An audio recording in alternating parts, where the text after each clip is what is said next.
ഇത്രേ പോവുള്ളൂ. അതേമാതിരി തന്നെ നിർമ്മലായി ഇത്രേ പോവുള്ളൂ. ഇങ്ങോട്ട് തിരിഞ്ഞിരിക്കുന്നത് നേരെ ഒന്നും ടെസ്റ്റ് ചെയ്ത് ഇത്രേ പോവുള്ളൂ. ഈ കാലിന് ഇങ്ങോട്ട് പൊക്കാൻ ശ്രമിക്കാൻ പറ്റുമോ? ഇങ്ങോട്ട് ഒരു ശ്രമം. ആ അത്രേ പോവുള്ളൂ. പൊന്തൂല, പെയിനാണ്. Okay, right. ഇനി അങ്ങോട്ട് ഇങ്ങോട്ട് ഈ ലെഫ്റ്റിൽ ഇങ്ങോട്ട് ഈ സൈഡിലോട്ട്.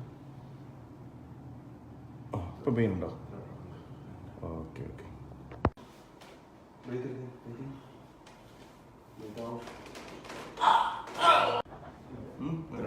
ഓക്കെ, ഇനി ഈ കാലം മതി അതേപോലെ. ഇതും ഈ ഒരു കണ്ടീഷനെ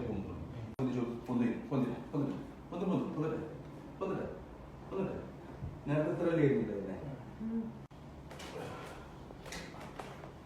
അതെങ്ങനെയാ പറ്റാത്തത്? അതേപോലെ നോക്കി നോക്കി. ഇപ്പൊ പറ്റുന്നില്ലേ?